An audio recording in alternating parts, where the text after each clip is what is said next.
Good morning, everyone. Thanks for joining us. This is the second lecture that we have in our course, and today we have the pleasure to have with us Dr. Inga Ulnicane from the Montfort University in UK, and the main topics that we will debate with Inga is about the EU Horizon program, job, economic growth, and investment. As I mentioned last time when we had the first of our two conferences, this is a joint activities sponsored by the BACES UPF, the Barcelona Center for European Studies, the Jean Monnet Chair in EU Governance led by Professor Javier Arregui, but also this is joint activities within the framework of the Utopia consortia. Me and the UPF, we are part of this Utopia learning community, Europe in the world, and we frame these activities within this framework too. So, Francesco, the floor is yours. Thanks, Inga, for joining us this morning, and we will learn a lot from your speech. Thanks. Okay, thank you very much. Hello, everyone. Again, this is the second time you're seeing me, so I will not go too far, but at the same time, just to remind you, my name is Francesco Camonita. I'm a researcher at the Barcelona Center for European Studies, and I also work in the Jean Monnet Chair in EU Governance. So the part of the partnership that organized this activity. As you may remember, ours are Erasmus Plus initiatives. They are funded by the European Commissions, and they help universities' activities to actually go further, develop, and sponsor research, teaching, and dissemination activities. So the seminar today is actually framed under the idea of dissemination and the idea of specialized lectures, in European integration affairs. And this is precisely the reason why we chose to invite today Dr. Inga Ulnicane. We're really glad to have you here today with us. Thank you very much. Just to provide a little bit of a more detailed presentation, Dr. Ulnicane is a research fellow at the School of Computer Science and Informatics from the Montfort University, from Leicester in the UK. And we know for a fact that she has more than 10 years of international experience in teaching and research in the field of science, technology, and innovation policy and governance. She's quite the expert on topics related to research and innovation in the European research area, in public regulatory policy, and EU governance issues, which makes her perfect for being here today for our seminar. And she has also performed consultancy work for the European institutions, the Commission, and the Parliament in topics related to research, innovation, and the European research. So, excuse me, without much else, I'll leave now the floor to Dr. Ulnicane for giving a presentation. Thank you very much for being here with us today. The floor is yours. Thank you very much for a very nice introduction and for inviting me. And now I will try to share my presentation. Yes. But for some reason, it shows that I can't share. Okay. Let's see if I can do it. Okay, I think it. Yeah. Oh, I did it. Can you try it again? I can try it again. Okay, brilliant. It's online. So I'm very happy to talk today about the EU Horizon program and more broadly about the European research policy, which is a very interesting area of European integration, also of research and innovation. And in next 40 minutes, I will tell you why it is an interesting area. So I will start by positioning this within Horizon program and also research policy within context of European integration. And then my presentation will have three main parts. In the first part, I will give a brief overview of history of European integration in research, especially by focusing on launch of the EU funding program and also expansion of EU competencies in this area. In the second part, I will talk about European research area and using of open method of coordination in this policy area.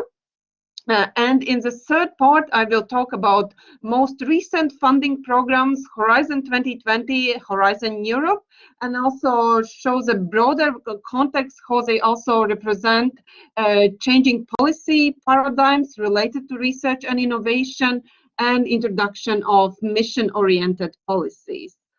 And I think we'll conclude with some summary on growth of this policy area and also some open questions. So for a start, why Horizon program and also EU research policy is an interesting area of, to look at in the context of European integration. It is, as it has been recently also demonstrated, it is seen as a success story because this is an area which has seen over years, over decades, increased growth. And the EU has become a major policy player in this area. On the right side of this slide, you can also see a picture how over almost 40 years since the first EU funding program for research was launched in 1984. So we can see this growth. If initial program was 3 billion euros in comparative prices, then the most recent program, Horizon Europe, starting this year, is almost 100 billion euros. So quite a lot of growth going on in this area. Moreover, this growth is not only related to increase in funds, it is also related in increase of EU expansion of EU competencies in this policy area, also introduction of new policy instruments, not only funding, but also other instruments, and also introduction of new ideas and expansion of policy communities. And how this all has happened? So a brief overview of history of European integration in research. And this is an interesting history because what we see on the one hand, already historically over centuries, research and innovation has been one of the most international fields where a lot of collaboration across international borders, across national borders has been taking place. Already some centuries ago, when science was first professionalized, there were so-called invisible colleges, networks of scientists collaborating, exchanging ideas. Also today, we can see that at the level of research community, it is very, very international community with, for example, the professional standards set by publishing in international journals, by publishing with international publishers, so highly internationalized community. At the same time, when initial treaties on European communities were launched in 1950s, there was hardly any mention of research and innovation. The only exception at that time was Euratom Treaty, which was one of Rome treaties signed in 1957, which established European Atomic Energy Community. And one of the important tasks of this European Atomic Energy Community was to promote the research in the field of nuclear energy. And this is one of key beginnings of European integration in research. This Euratom and European Atomic Energy Community is still important part of research in the field of nuclear energy. And also later, when this field expanded, well, new EU initiatives in research policy and research funding emerged. This Euratom Treaty also was seen as example and influenced how later research policy initiatives were designed. Also, in initial decades of European integration in 1960s and 70s, some very initial institutions were established. like DG Research at European Commission was established in 1967. And also there was committees for collaboration and coordination among national research policy makers.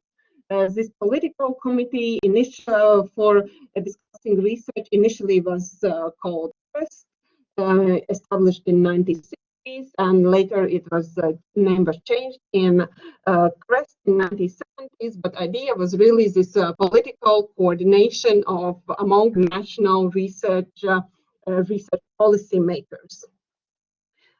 And already, even if there was not yet a competence in treaties formally, discussions about need for common research policy started already in the 1960s.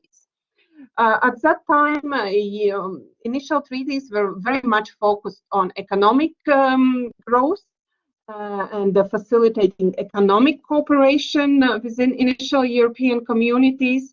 And research was seen in this context as a contributor to an important factor for economic growth.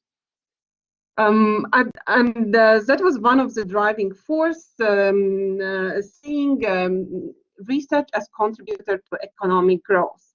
Another very important driving force since early days of European integration were concerns about technology gap. Namely, that EU is initially that it is falling behind the United States. It was seen that the United States are making major progress in terms of new technologies, also attracting best talent from Europe, and it was big concern that EU is lagging behind. And that was another important motivation to start thinking about how to also facilitate European integration to close this technology gap with US. This is important discourse also today about technology gap and how EU compares with its global competitors. And we will come back to that also later when we talk about more recent developments, but it has a very long history, and this is reoccurring discourse how EU is falling behind in new technologies. So while initially, as I said, there was very little in initial treaties about research and innovation. So in 1950s, 1960s, and 1970s, a lot of collaboration and cooperation in research and the new technologies happened outside initial European communities. It happened within intergovernmental collaboration. So different European countries coming together outside European communities, either creating new international organizations or non-governmental organizations for large-scale research facilities, such as, for example, the best-known example is CERN, European Organization of Nuclear Research, established in Geneva in 1954. Then in 60s, it's European Southern Observatory, European Space Agency, also later, for example, European Molecular Biology Laboratory. And all these facilities, they required, for example, CERN, they required a lot of resources, major effort, and also a lot of scientific collaboration. So they were beyond possibilities for one country to launch them and maintain them, and that's why this European cooperation was very important.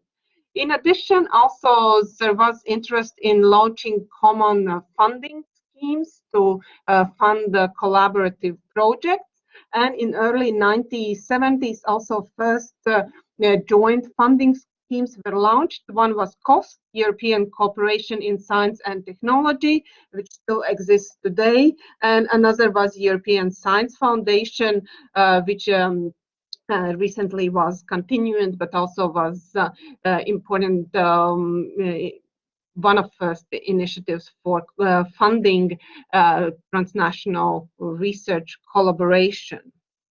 And one can ask why these initiatives took place outside European communities.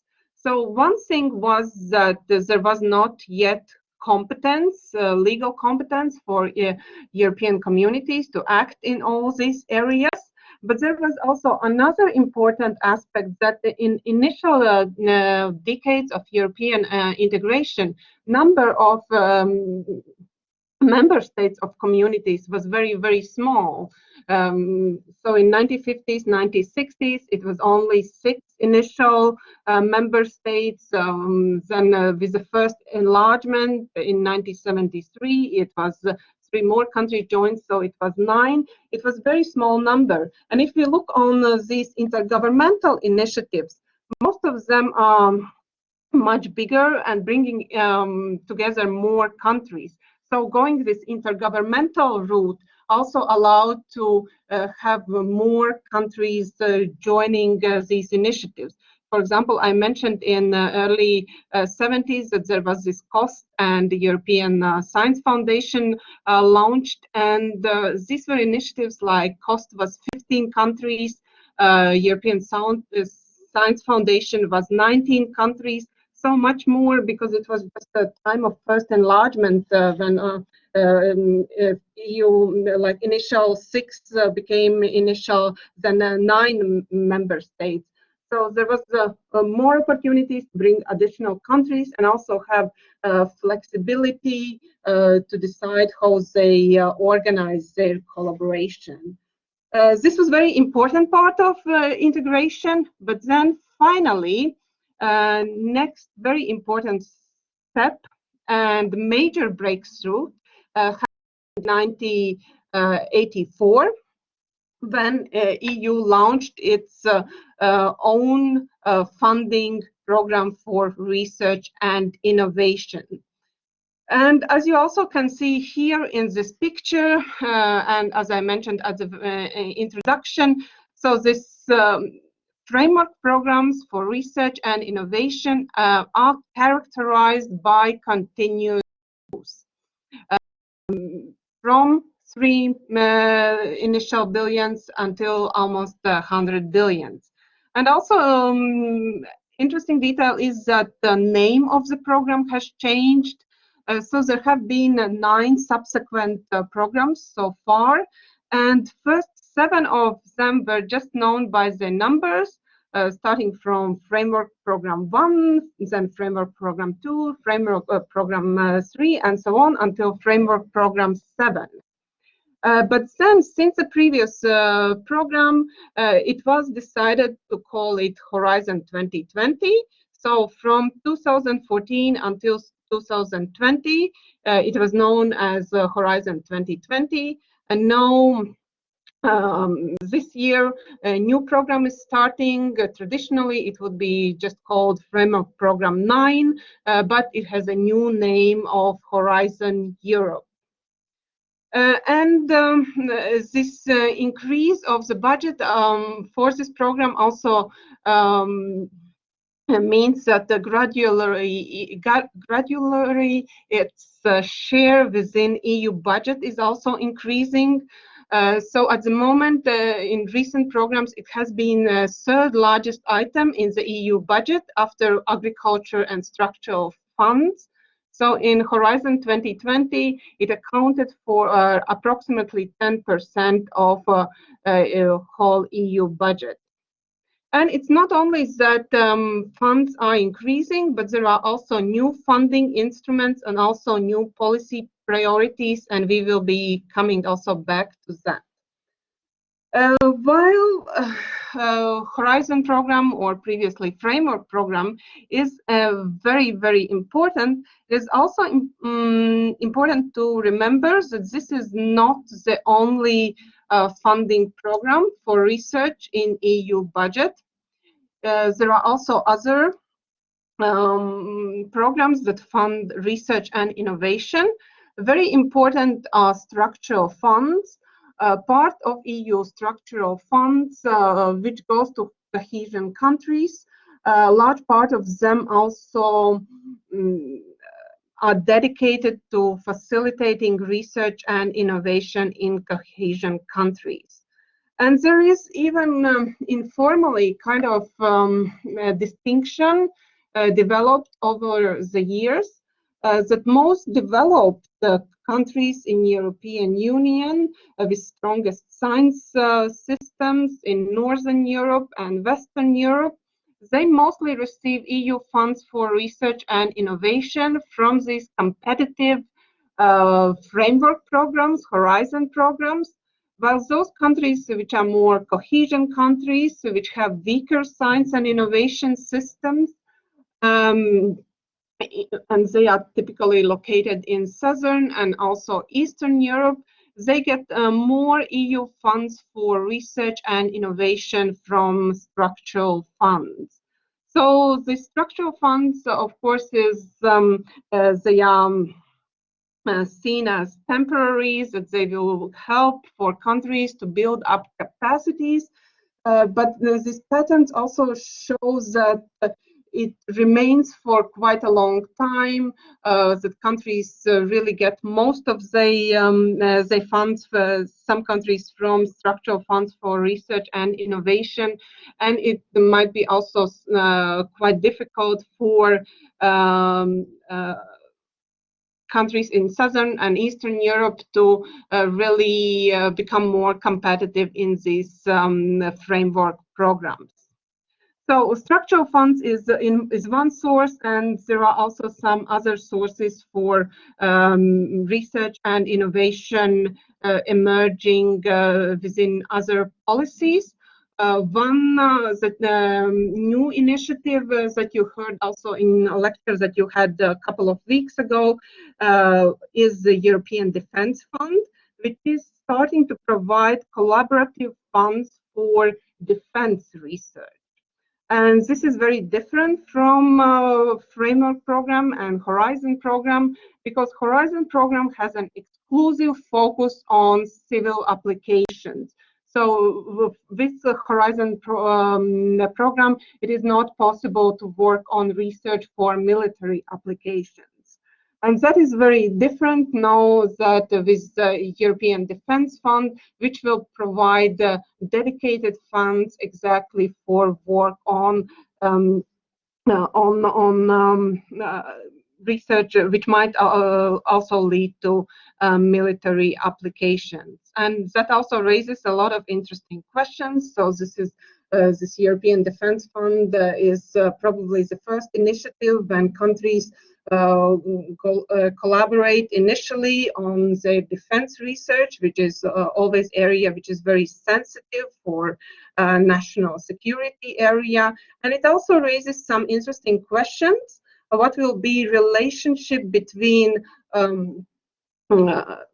this civilian Horizon program and this defense fund, which is for defense research, and that remains to be seen. And nevertheless, it's also important to mention here that if you look on national research funding, then especially in most developed, in strongest research systems, majority of research funding still is national, allocated at national level. It might be different in some more recent member states where structural funds might be very important share in their national research and innovation funds. But typically in most developed research systems, EU research funds, it's more like add-on, but most funds are still allocated nationally. And in addition to this EU launch of EU research funding program, important development in EU integration in research was also firstly establishment of EU competencies in area of research, and then also expansion of this competence. So initial activities in area of research was done in the context of competencies in economic policy area. EU competence as a distinct competence specifically in research was established with Single European Act in 1986 and then also reinforced by Maastricht Treaty in 1992. And at that time, that was complementary competence, so that EU complements research policy, which is decided at the level of member states. EU competence in research was reinforced with Lisbon Treaty in 2009 when it became shared competence. So now research and innovation policy is shared competence between European Union and member states. And here is also a key article from Lisbon Treaty on EU's role in the area of research. And you can see that it says that Union shall have the objective of strengthening its scientific and technological basis by achieving a European research area in which researchers' scientific knowledge and technology circulate freely. And interesting here is also mention of European research area. And this is the next things that we will discuss. Next major breakthrough in European integration in research was establishment of European research area, which, as we've seen, has also been already enshrined in European treaties. So how did this European research area came about? If we read history of European integration of research, we can see that this idea of European research area was already mentioned in 1970s, but at that time it didn't got sufficient political support. So a European research area was finally launched in the year 2000, and it happened in the context of Lisbon strategy. If you remember history of European Union, so in year 2000, European Union launched its very ambitious Lisbon strategy, in which it declared that in 10 years, by year 2010, EU must become the most competitive and dynamic knowledge-based economy in the world, capable of sustainable economic growth with more and better jobs and greater social cohesion. And within this competitiveness agenda, also the European research area was launched.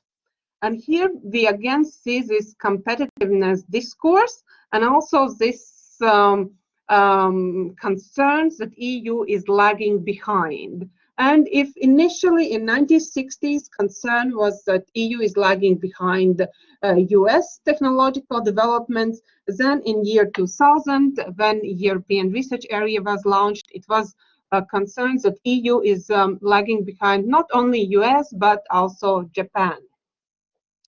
And the idea was that by launching this European research area, it will help to close this technological gap with US and Japan. And especially this gap was seen according to indicators such as public and private expenditure on research and development, also employment of researchers in industry and trade in high-tech products. So it was seen that according to all those indicators, EU was lagging behind. And what EU decided to do in order to close this gap was to have a number of actions to coordinate between national and EU level policies, also to optimize resources and facilities at EU level, facilitate mobility of researchers, and so on. So there was a number of priorities, which included, for example, reforms of national research systems. It also included more cooperation among member states, for example, launching joint research funding programs, also having a joint approach to research infrastructures. if I showed that previously all these research infrastructures were launched like CERN or like a European Southern Observatory were launched outside the European communities framework, then with this European research area, also aim has been and steps have been taken to develop joint EU approach, for example, to launching European research structures and coordinating these efforts. Other initiatives also include the mobility of researchers, support for gender and diversity in research, open science, and also international cooperation with countries outside European Union. And to facilitate these activities, one policy method introduced by Lisbon Strategy has been open method of coordination, so that countries coordinate their policies by setting joint targets, learning, identifying, and sharing good practices. And in area of research, such an example is Barcelona target of 3%. Which was introduced in 2002. And this Barcelona target means to achieve R&D funding of 3% of GDP, where 1/3 of this funding comes from government funds and 2/3 come from contribution from private sector, from companies, from industry. And this was related very much to what I mentioned before about closing this technology gap with global partners. As this has become also, this indicator has become part of European semester indicators, where countries are continuously, member states are continuously monitored in terms of the economic social policies. So one thing that is monitored is their investments in research and innovation. And this 3% target has also raised quite some debate because some say that it is positive, that this would focus and help to mobilize investments in research and development and innovation. So facilitate increasing more funds going to research and innovation. But it has also, this target has also been criticized, saying that there's no attention to quality, there's no attention to efficiency and outputs. It's largely input indicator. And there is also no focus on other things, such as, for example, composition of funding, how these funds are allocated.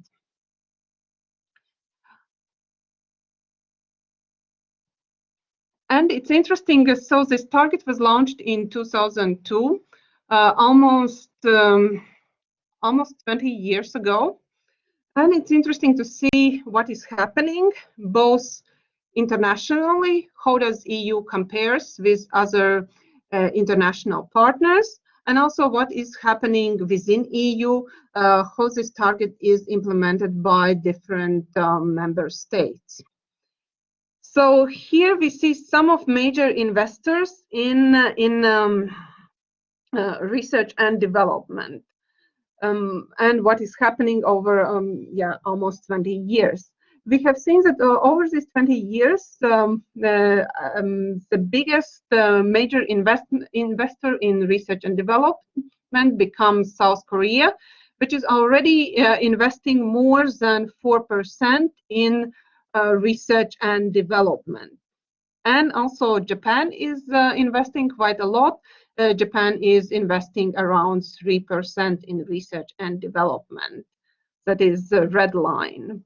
The next, this light blue line is US, and the US is still a little bit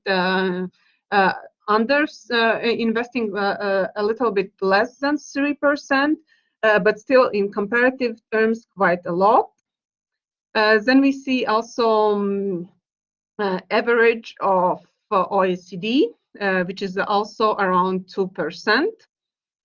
Then we see interesting development over past 20 years is China.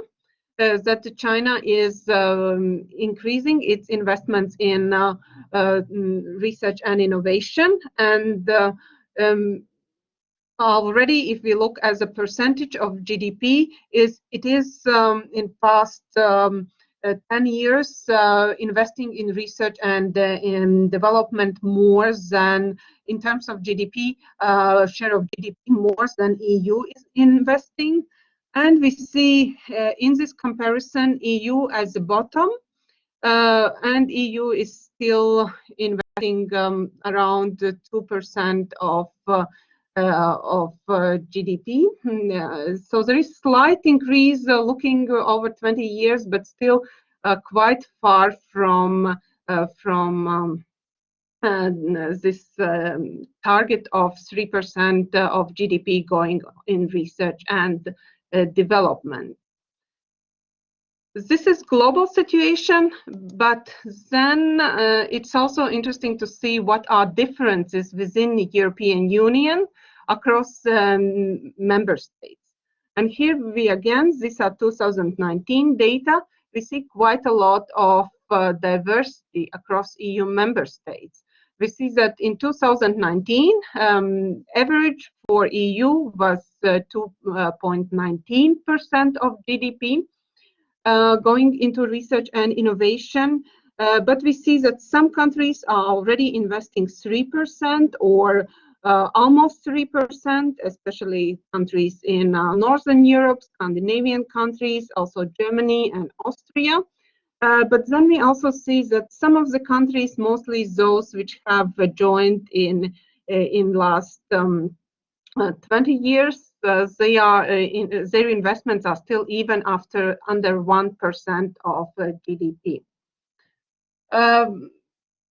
At the same time, it's also important to remember, as I said, that one of criticism is that this investment is not the only indicator. There are many other indicators to look on research and development.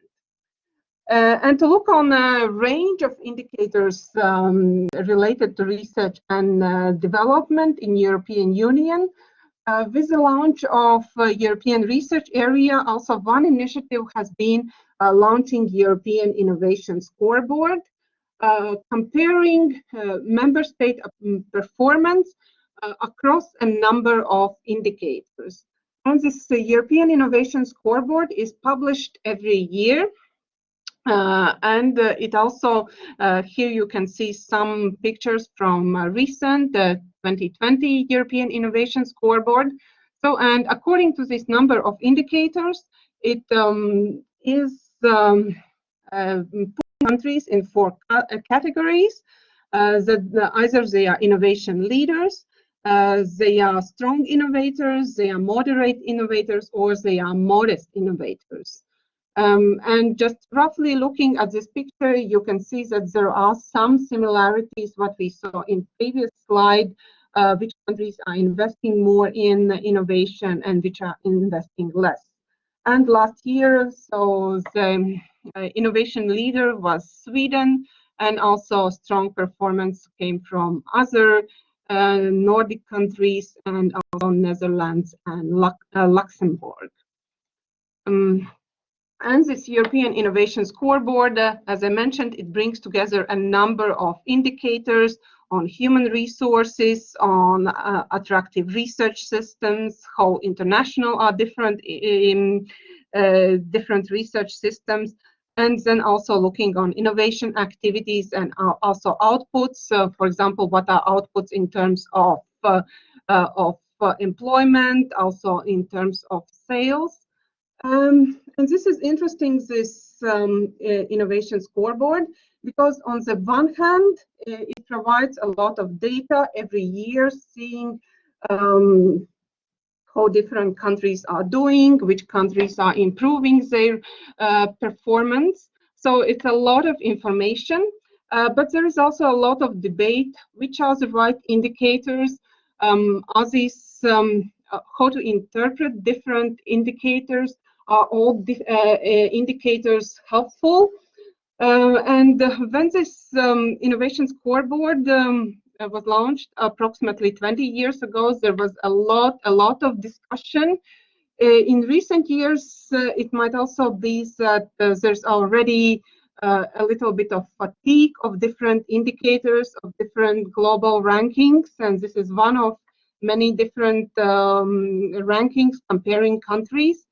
And it is interesting to ask how much this innovation scoreboard is really helpful for helping to reform countries, and if countries and innovation policy makers are still paying much attention to this European Innovation Scoreboard. And to conclude about this second part about revival of European research area, some time ago in Europe 2020 strategy, it was decided that 2014 was a year to complete the European research area. But last year it was this initiative was revived. There is new interest coming from a new commission. It has also very ambitious and diverse goals related to addressing societal challenges and also competing globally. And it has a number of strategic investment objectives related to investments and reforms, and also bringing results of research in economy and facilitating mobility of researchers. And at the moment, member states are also discussing how to implement this new revived strategy for European research area, and it is expected that they will sign also new research and innovation pact soon. And this European research area is also very closely related to the funding programs of Horizon 2020 and Horizon Europe. And so previous Horizon 2020 program, which lasted from 2014 until 2020, was very interesting. It was in the aftermath of financial crisis of 2008. And new financial framework for European Union, a new budget for European Union from 2014 to 2020. Overall budget in the aftermath of crisis was cut, but even if overall EU budget was cut, funds for research and innovation were increased, because again there was this argumentation that research and innovation are sources of new growth and new jobs, and that's why even in times of crisis it is so important for European Union to invest in research and innovation. And in this picture on the left side you also see different priorities of this Horizon 2020. And Horizon 2020 had three main priorities. One was industrial leadership, which is very traditional priority in this area. Going back to initial integration of European Union to facilitate economic cooperation and to facilitate also European industry. Another priority for Horizon 2020 was excellent science, and that is relatively recent activity for European Union, because when a European Union research funding program was started in 1980s, then distribution of European Union should mostly fund industrial applied research, while more fundamental research should be funded at national level. But then in 2007, European Union established European Research Fund to fund frontier research, to provide individual grants for blue sky, for basic research. And this was also new. This is a relatively new priority for European Union, also to fund excellent science and basic research. And then third priority is in Horizon 2020 was societal challenges. And this was also a new approach, that research and innovation shouldn't only contribute to economic growth, shouldn't only support blue sky research, but it should also facilitate solving all kinds of societal problems, societal challenges. And this, as you can see from those which are mentioned here, these are the challenges related to health, related to energy, related to environment. And this is related to broader shift in changing paradigms, policy paradigms related to research. And here I just give you some idea how these paradigms are changing. This is summary for article by Diercks and colleagues, which gives a kind of overview of changing paradigms in this policy area. So traditionally, this has been very much economic policy agenda for research and innovation, that it should focus on economic competitiveness, growth, and jobs. Then this new emerging societal policy agenda also bring in new additional objectives, such as national prestige, such as strategic priorities, or societal challenges. And in this context, research policy is not only part anymore of economic and industrial policy, but it is relevant for other policy domains as well. For example, for health policy, for environmental policy. And interestingly, also policy logic changes. It is not only assumed, if traditionally it was assumed that more innovation, more research is always good, because they always have positive outcomes. Then in this new societal policy agenda, it is recognized that research and innovation can have both positive as well as negative outcomes, as we see with new technologies, such as, for example, artificial intelligence, that outcomes are not always positive. They can also be negative for privacy, for equality, for fairness, and other values. So there is this major shift that in addition to economic policy agenda, also this more societal policy agenda is emerging. And also understanding of research and innovation is changing, that research and innovation is not only domain of academia, of industry, of government, it's also domain of variety of actors, also including from civil society, for example, patient organizations or environmental groups. Also, it's not only about supply of innovation, but this new focus is also about demand side of innovation. So who are users? What are demands of society? What are societal needs for new innovation? And so there is much more interaction among different actors in innovation and research. And so there is different policy paradigms emerging and coexisting. Some are broader and more oriented towards society, some are more narrow and economic. And also there is variation among these different paradigms. And we can see these new paradigms also in the new Horizon Europe project, which is starting this year, where we see a number of continuities, but also some novelties. So we still see also focus on excellent science, on global challenges, also on industry and innovation. But there are also some novel things, such as, for example, there's new focus on United Nations Sustainable Development Goals, and how this Horizon program will help to achieve these Sustainable Development Goals.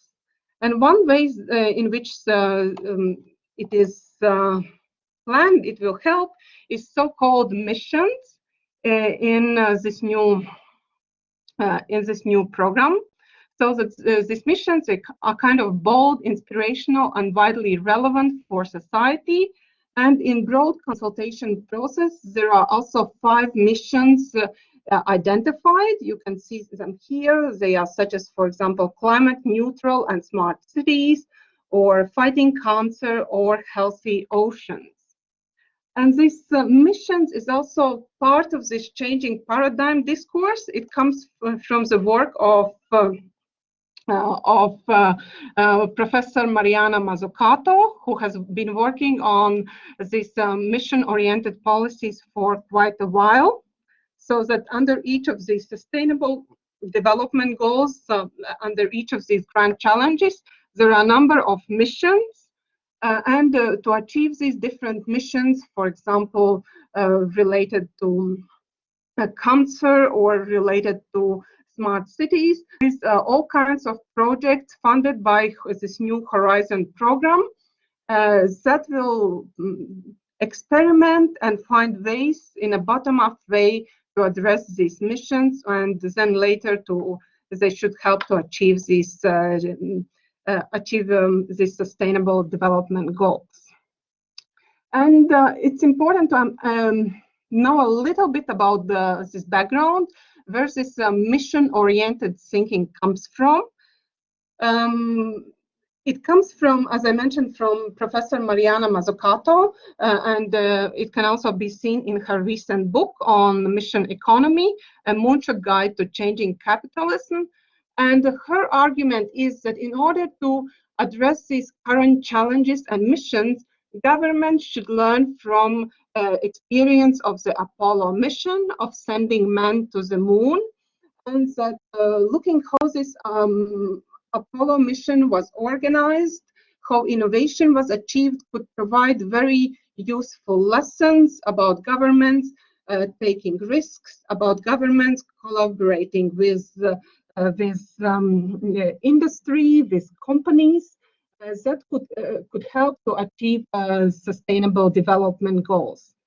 And this is, in a way, experiment in this New Horizon Europe program, and it remains to see if really these lessons from going to the moon can also help to achieve United Nations Sustainable Development Goals related to health and the environment. And with this, we come to the conclusion. What we have been talking over past 40-50 minutes is this growth of EU research policy. We have seen that this has been growth in terms of competencies in this policy area, in treaties, also increased funds, also new policy instruments, and also new policy paradigms in this frame. And I finish with some open questions, because we started saying that this is growth, that this is success story. And it's interesting to ask, is this really a success story? Is this expansion of funds, of legal competencies enough to call EU research policy success story?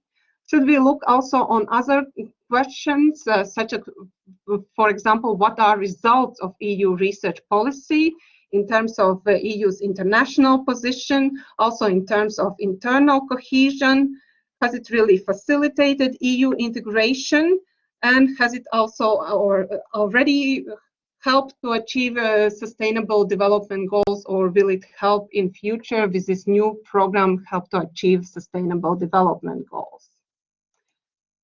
And if you are interested and want to learn more about this very interesting research area, here are also some recent books that might be of interest for you on history of European research integration, also security technologies, big science, and how it is changing at the moment, and also some references at the very end.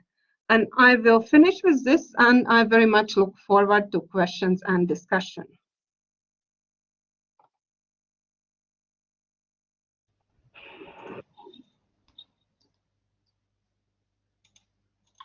Thank you very much. Thank you.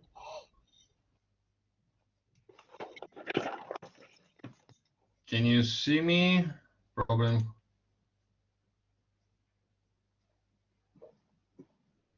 Okay, thank you, Inga, for your brilliant presentation.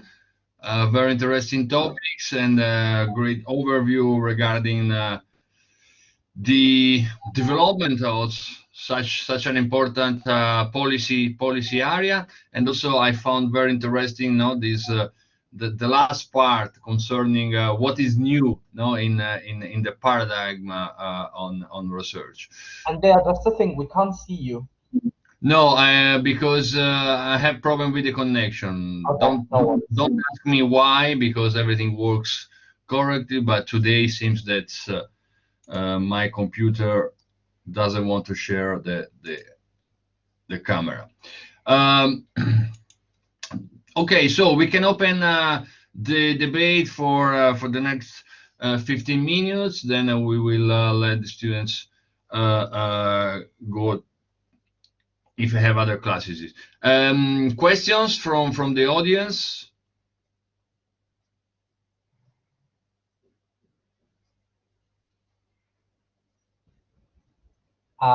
Because I know it's always difficult to always start with one, because I'm actually curious. Thank you very much, Inga. The talk was very informative. It's nice, as researchers in university, we tend to leave out of these things, and sometimes we lack the general framework, right? So it's really good to have a talk inspiring us. I actually have a question about it, about the idea, because, there are more two questions in it. The first one is like, the main problem with this kind of strategies and the fact that they've been implemented, they keep investing. Of course, they're a precious resource for us, but it's also true that what you keep seeing instead is that, oh yeah, we're going to throw a strategy in the Lisbon, and we're going to say by 2010 we'll do it. No, it doesn't work. Okay, now we're going to say that by 2020 we're going to be perfect and the most advanced economy in the world. No, it didn't work. And then we're going to finish the European Research Area in 2014, but in 2020 you need to renew it. So perhaps I was a little bit more interested in listening to the dynamics of failure, the main factors, the main idea behind, because I know the European Union is always a crisis, there's always problems, there are always unforeseen events. So you could see that happening and disrupting these plans, but I think that there could be also some structural conditions failing all these strategies. So I'll be curious to explore a little bit about that. And then I was really interested about your opinion at the intra-European level, because, we may have the usual Mediterranean perception of it all, but perhaps one of the things that we seem to be experiencing in Southern Europe is some kind of idea that our countries, be it for economic reasons, being, for lagging behind because we have so many crises, but doesn't it feel like sometimes Southern and Eastern Europe are more free riding on the European research policies, on the European research funding, rather than genuinely pushing their own GDP to the Barcelona target? So doesn't it give, I personally have this sensation, like nowadays, most R&D institution or most university are telling us to push and apply for European projects. And you're like, okay, gentlemen, but what's going on with the national funding schemes, So if you could give us a little bit of perspective on that. Thank you very much. Thank you very much for these really, really important questions. And I will start with the second one. What you said, that indeed in some countries, universities and also policymakers are very much kind of pushing researchers to apply for European funds, while not providing sufficient funds at the national level. And that is a problem which is very, very well known. And it's also very well known that it's actually very difficult to compete in Horizon programs where success rates are very often very low, and competition is very, very high. It is very, very difficult to compete from those researchers which are coming from countries where there is not sufficient national funding, because in order to build these capacities up, it's also important that there is national funding, and probably that can also be pointed out to those administrators and policymakers at national level. If they don't provide sufficient national funds, if they don't provide sufficient institutional funds for people to build up capacities, then it's really not fair, and it's not realistic just to push them for applying for European program, because as I mentioned, in most developed systems, European program is more add-on, rather it doesn't replaces national activities. It's not like fully EU competence in research and innovation policy. It is really shared competence, and that means that both national governments and EU have to invest, and it can't be just transferred from national level to EU level. And your second question about the setting targets and launching these initiatives, and then also maybe failing or reframing these initiatives, that is also very, very interesting question, because it is quite clear that this very ambitious goals set by Lisbon strategy in 2010 haven't been achieved in most of areas. And what we can see if we look on the following policy initiatives like Europe 2020 strategy, maybe we can see a little bit that also policymakers are becoming a bit more pragmatic and not more going with such a ambitious goals, but also maybe getting more pragmatic and also broadening these goals, bringing these new paradigms. Because if Lisbon strategy was very much about economic growth, then we saw that following Europe 2020 strategy was already broader. It was also about inclusive and sustainable growth. So that might be also positive developments, that they are more pragmatic, and there is also broader goals, not only economic but also more these societal goals. And it is really also kind of fine balance between being ambitious and being over-promising things. And in research, it is quite well-known problems that things are over-promised. How quickly we can cure cancer, how quickly we can find solutions to climate change. And that is very interesting question also for these new missions in the New Horizon Europe program. It is a very interesting experiment, really try to target specific things like find cure for cancer. But this can also this can be very difficult because sometimes research is very slow and it's difficult to solve complex problems. And it's important not to overpromise, because that might be followed with some disillusionment if you promise too much from research and innovation and it doesn't come quickly enough. That also might lead to disillusionment with society and taxpayers who are paying for this research. Okay, thank you. I see that there is question. If you can have slides, yes, I will send the slides after.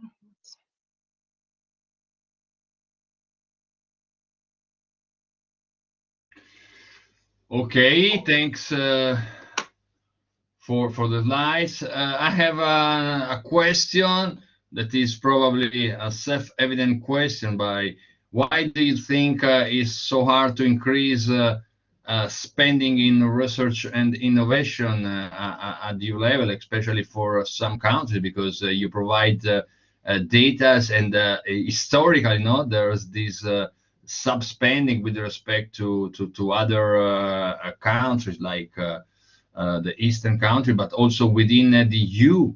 Is there a lot of variance? So it seems that rhetorically, research and innovation is always in the first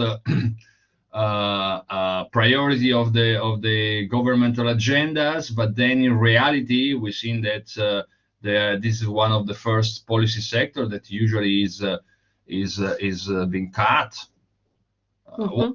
I mean, what can we done in order to commit governments? Because the real feelings, and also for our experience as researchers in the aftermath of the crisis, what we observed was a dramatic downsides of the funds dedicated to research? Why so is there this misalignment between the rhetoric and the real and what really occurs?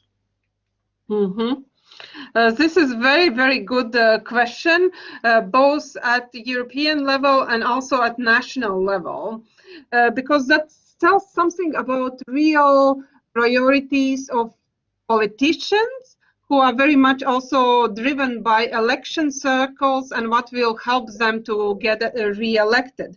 What we see is that at EU level, these funds for research and innovation have increased quite substantially over the past almost 40 years. At the same time, we still see that a lot of overall EU budget still goes to things such as, for example, agriculture. And we know why it's so difficult to reform EU common agriculture policy and also change this overall budget of the EU, because there's very strong farmers lobby which gets a lot of media attention and which is very important for re-election. And even talking to some politicians informally, they say yes, it would be good reform, but because of this very strong lobby, it's very difficult to change. And when we look on what helps politicians to be re-elected, then very often it's increasing funds for research and innovation might not be the things that will help in the next elections. And we also see here quite a lot of diversity across EU member states. What happened after financial crisis in different member states? We saw that, for example, some countries such as Germany actually increased their funding for research and innovation as a way to try to revive their economy and their society. So research and innovation investments was part of their plan out of austerity. Then we saw that in some countries, some member states, research funding stagnated. And then in a number of member states, it was cut quite considerably. And again, that was often in cases of the weakest science and innovation systems, which were already very weak, and they became even weaker because in times of crisis for governments, it was important to focus more on maybe some social security issues, which seemed more urgent than to look on research and innovation. And that might have also very long-term competencies in terms consequences in terms of capabilities, also in terms of brain drain. That is indeed a very recurring question and problem in this policy area. Thanks a lot. Some question from the audience?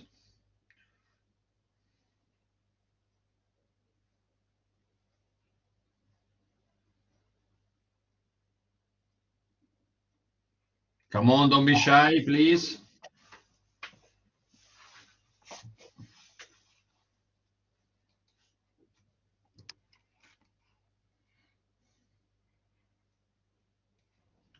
I will start with the second, and then we will wait for the students' questions. Do you think the 2030 agenda? I'm involved in some research on this topic, the implementation of the SDG. Do you think this new framework will bring some acceleration or some novelty with respect to R&D, or this is my position that is a little bit more pessimistic probably, or still this framework will be one more rhetorical framework that won't add real effects on research and development at EU level? This is also very, very good question, and it is very good also in this context of New Horizon Europe, and that it is allocated quite a substantial funds for these missions related to cancer, related to environment, it is so there. In one way, we will say, okay, it's not just rhetoric. There is actually funding going in these mission-related projects, which are aiming to contribute to achieving United Nations Sustainable Development Goals. The question is how fast and how easy it is to achieve these sustainable development goals, how easy it is really to, and how long it will take to really find a cure for cancer. And science and technology is unpredictable. You can put as much funding as you want in finding a cure for cancer, but it doesn't guarantee that science will be able to find really to come up with some breakthrough that will help to solve these urgent health problems. So in a way, we see that there is a lot of input, a lot of funds allocated for that, but we also have to face this unpredictability, uncertainty of science, how long it takes to find solutions. Because it's interesting ideas that they learn from Apollo missions, but Apollo missions, at least they knew where they are going. There was clear end goal to get to the moon. But with these new missions and sustainable development goals, it might be also much more challenging to really solve these very broad and complex problems. Thank you. I see there is question. Yes, I can read it out for you if you want, so you can answer it. Felipe actually asks, what in your experience is the biggest motivator for funding of investigation programs, and which areas get the biggest attention overall? Yes. So main motivation for funding research and innovation. To sum up, it is firstly there is this hope and aim that research and innovation helps for economic growth, so that it finds new technologies that will lead to new products, and that these products will then lead to economic growth and create new jobs, new companies. So economic motivation is very strong and very traditional. Then the next major motivation is also finding solutions for societal challenges, for health, for things such as environment. So solving these societal challenges, improving well-being of society, that would be the next. And then there could be also some other reasons to fund the research. For example, reasons such related to national prestige, that countries see that there is global competition going on in terms of new technologies, for example, in terms of artificial intelligence. They want to fund their own artificial intelligence programs to also be competitive, to become leaders. We can see it out around a lot. And that also leads to some questions. Is it really competition where one country leads wins and others lose, or is it also more kind of collaboration where all countries benefit from breakthroughs from new technologies? So would that be sufficient answer for Felipe's question? I think so. Before Felipe's second question, I think Natalia had Actually, yeah. Yeah. I see just very quickly what Philippa also mentions, any examples on top of your head of recent investments like that. And yes, one that I mentioned was this artificial intelligence, that in recent years many countries launched their artificial intelligence programs. And then at the moment we also see a lot of programs launched to tackle societal challenges, especially in terms of climate change because of climate crisis, in context also of European Green Deal. Okay, brilliant. Natalia is going to ask a few things. She's asking, I was thinking that most, if not whole, of the research and innovation programs are aimed at STEM fields, since also most of the challenges we have require solution at the scientific technological level, pandemics, energy transition. However, I was wondering how would this emphasis on technical development affect those people willing to conduct research or receive funds for social science and humanities studies? Is there any mechanism to also support those researchers which are not STEM program based? Or will funds just be progressively reduced? So what about the world of social sciences, in a shell?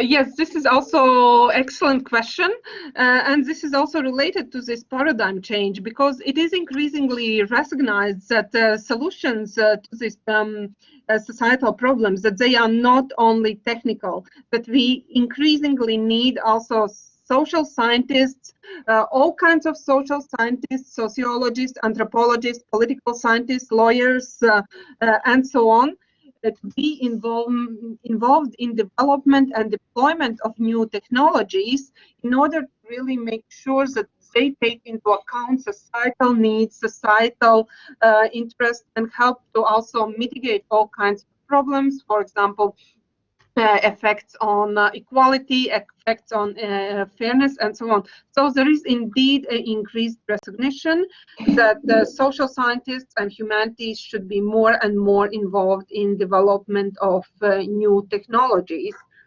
How it always happens in practice, that remains to be seen. It's not an easy process, but it's good to see that there is growing recognition, for example, that in new technology programs, it's important to have embedded social scientists and humanities experts.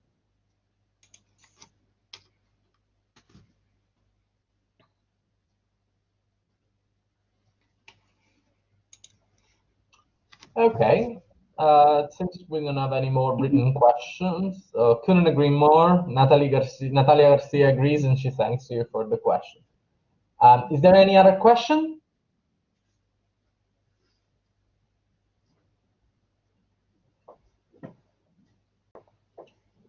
Okay, nothing seems to be showing up. Andrea, what do you think? As you said, you wanted to close it at around 1:45, right? And it's 5:02. So I think that maybe. No, thank you. Yeah, we can close here. Thank you so much, Inga, for your presentation. I think that you help us to understand a little bit more this policy area that is a basic policy area for economic development, and not only, and also it affects us personally, as researchers. And I think also it's useful for students to understand how this policy area has been framed within the EU, as a political system. So thank you so much, congratulations, and thanks again for sharing your time with us. Thank you very much, Inga, for being here today. Thank you very much. Inga, we'll be in touch after this via email, and both me and the secretary and the administrative department for the final forms. Okay.